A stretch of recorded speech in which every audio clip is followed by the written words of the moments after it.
नमस्कार। 5 राज्यों का विधानसभा चुनाव लड़ने के लिए तैयार कांग्रेस को जबरदस्त झटके लग रहे हैं। उसके बड़े नेताओं की ओर से झटके हैं।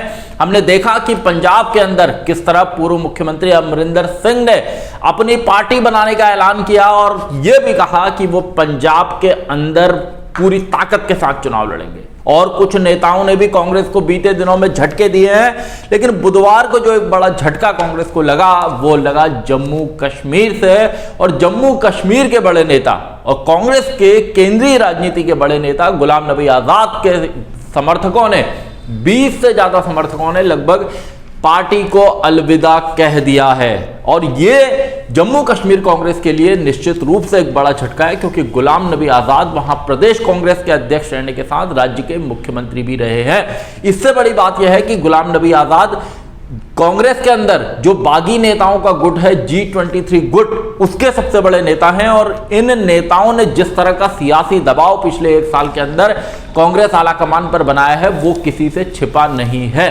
जम्मू कश्मीर में विधानसभा चुनाव बहुत जल्द हो सकते हैं और इससे पहले वहां जो एक कांग्रेस को झटका लगा है, ये निश्चित रूप से कांग्रेस के लिए तमाम राज्यों से जो खराब खबरें आ रही है उस कड़ी में एक और खराब खबर है।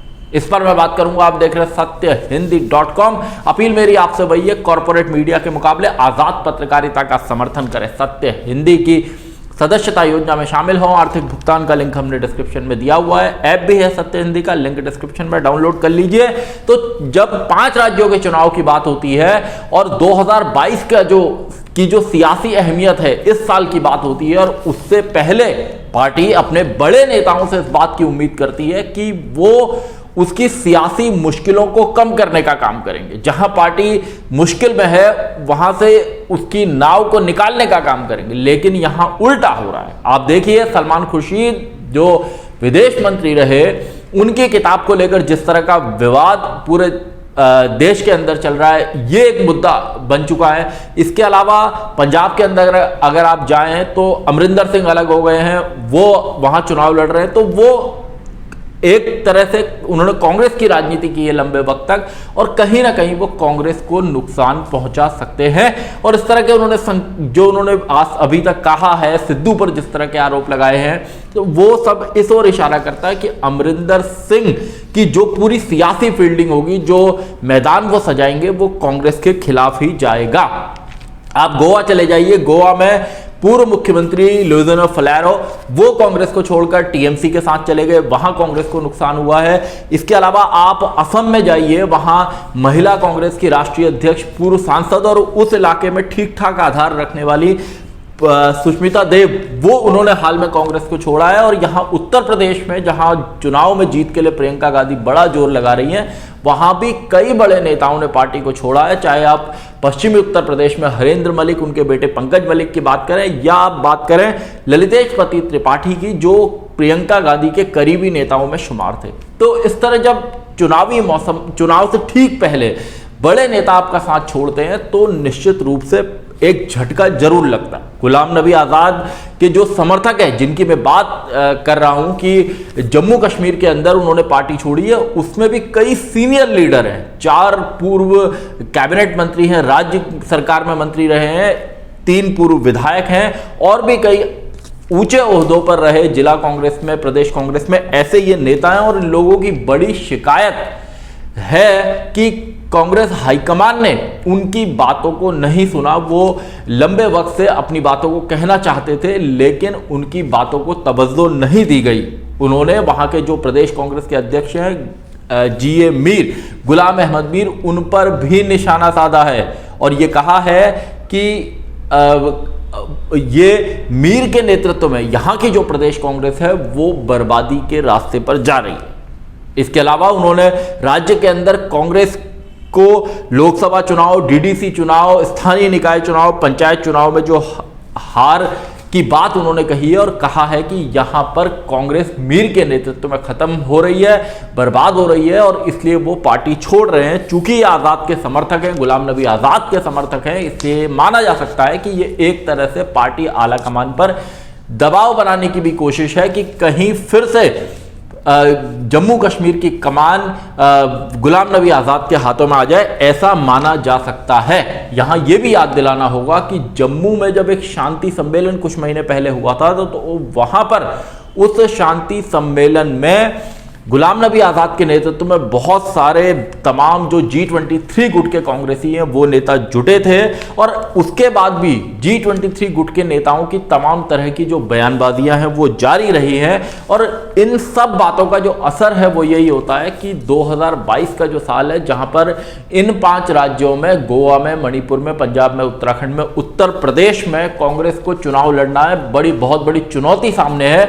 और पार्टी के जो बड़े नेता हैं उनको चुनाव प्रचार में उतरने के बजाय, मैदान में लड़ने के बजाय वो इससे दूर जाते दिखाई देते हैं, वो आलाकमान को चुनौती देते दिखते हैं, और ऐसे में निश्चित रूप से पार्टी की मुश्किलें बढ़ती हैं। हालांकि छत्तीसगढ़ के घमासान को कांग्रेस ने कुछ थामने की कोशिश की है, राजस्थान के घमासान को कुछ थामने की कोशिश की है, लेकिन पंजाब के अंदर अभी भी उसकी मुश्किलें बढ़ी हुई हैं। और जब ऐसे वक्त में ये मैसेज आता है, ये खबर आती है कि एक राज्य में 20 बड़े नेता पार्टी को छोड़कर चले गए, तो निश्चित रूप से ये पार्टी के लिए चिंताजनक मौका होता है, ये पार्टी के लिए कि मुश्किलें बढ़ाने वाला वक्त होता है। तो कांग्रेस इस सब से कैसे उभरेगी ये उसको देखना है, समझना है, क्योंकि जम्मू कश्मीर के अंदर भी विधानसभा के चुनाव, अभी वहां सीटों के परिसीमन का काम चल रहा है और बहुत जल्द वहां पर चुनाव हो सकते हैं। लेकिन इन नेताओं ने जो एक बड़ी बात कही है कि आला कमान को लेकर सवाल उठाए हैं कि वो 1 साल से मिलने का वक्त मांग रहे थे, लेकिन उन्हें उनकी बात को नहीं सुना गया, उनसे नहीं मिला गया। तो ये इनका आरोप है, लेकिन इस तरह की शिकायत कई नेताओं ने की है कि उन्हें कांग्रेस आलाकमान, जो पिछले अगर आप 2014 से बहुत सारे नेता, बड़े नेताओं ने पार्टी को छोड़ा है, और कई नेताओं की इस तरह की शिकायत रही है कि आला कमान से उन्हें वैसी तवज्जो नहीं मिली कांग्रेस हाईकमान से जैसी मिलनी चाहिए, और जिस बात का जिक्र होना चाहिए और होता भी है कि जो 2022 के साल में इन जो ये राज्यों के चुनाव है, ये सियासी रोड मैप 2023 के लिए भी बनाएंगे, 2022 में जो हिमाचल गुजरात के चुनाव है वहां के लिए भी बनाएंगे, और 2024 के लिए भी एक सियासी जमीन बनाने का काम करेंगे। लेकिन अगर उससे पहले इस तरह के बड़े नेता अगर पार्टी को छोड़ रहे हैं, कांग्रेस को छोड़ रहे हैं, तो निश्चित रूप से कांग्रेस की मुश्किलें बढ़ सकती हैं। और ये जो बड़े नेता हैं इनका एक सियासी रोल अब से पहले कांग्रेस में लगातार रहा है। G23 गुट में भी जितने बड़े नेता हैं उनका भी एक बड़ा सियासी रोल रहा है, और आज ऐसे वक्त में जब देश के अंदर एक बड़ी अपोजिशन पार्टी की जरूरत है और कांग्रेस कई राज्यों में कमजोर हो रही है, तो ऐसे वक्त में इन नेताओं को आगे बढ़कर कांग्रेस के लिए प्रचार करने के लिए निकलना चाहिए था। जैसे गुलाम नबी आज़ाद उत्तर प्रदेश में कांग्रेस के इंचार्ज रहे हैं, काफी काम उन्होंने उत्तर प्रदेश में, उत्तराखंड में किया है, तो वहां पर वो अपनी सियासी भूमिका निभा सकते हैं। लेकिन उससे पहले अगर उनके समर्थक इस तरह पार्टी जम्मू कश्मीर के अंदर छोड़ते हैं, तो निश्चित रूप से इससे मैसेज ये जाता है, या कुछ नेताओं की जो बयानबाजियां हैं उनसे मैसेज ये जाता है कि जो ये बागी नेता है, G23 गुट के नेता हैं, ये कांग्रेस हाईकमान को नजरअंदाज करने की कोशिश करते हैं और पार्टी लाइन के खिलाफ बयान देते हैं। इस बात का भी यहां जिक्र करना होगा कि अभी जब CWC की बैठक हुई थी कांग्रेस वर्किंग कमेटी की, तब भी ये बात आई थी कि मीडिया में जाकर नेता बयानबाजी ना करें, और सोनिया गांधी ने सीधा मैसेज दिया था कि वो कांग्रेस की अध्यक्ष हैं और हर कोई आकर, हर नेता उनसे आकर अपनी बात कह सकता है।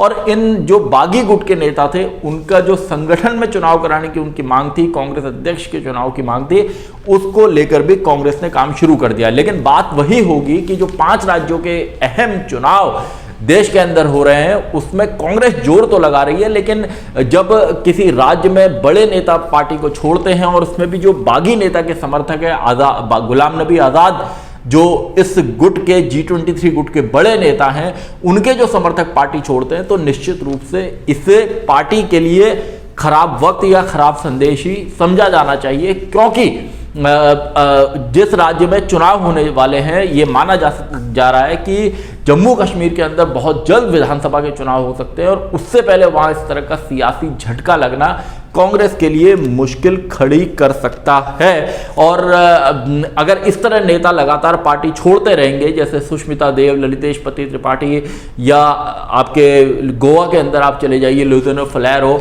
ऐसे बड़े नेता और तमाम बड़े नेता इससे पहले पार्टी छोड़ चुके हैं, तो ये पार्टी के सियासी भविष्य के लिए बेहतर नहीं कहा जा सकता। और इस सब के बीच देखना होगा कि कांग्रेस कैसे इन 5 राज्यों के चुनाव को कितनी ताकत के साथ, कितनी ऊर्जा के साथ लड़ पाती है। और अगर वो लड़ पाई, बेहतर प्रदर्शन कर पाई, तो उसका सियासी मुस्तकबिल बेहतर होगा। और अगर वो ऐसा नहीं कर पाई तो उसके लिए सियासी रास्ते, उसकी सियासी मुश्किलें बढ़ जाएंगी। सत्यहिंदी.com में आज के लिए बस इतना ही। ऐसे ही तमाम मुद्दों पर मेरी आपसे आगे भी बातचीत होती रहेगी। धन्यवाद।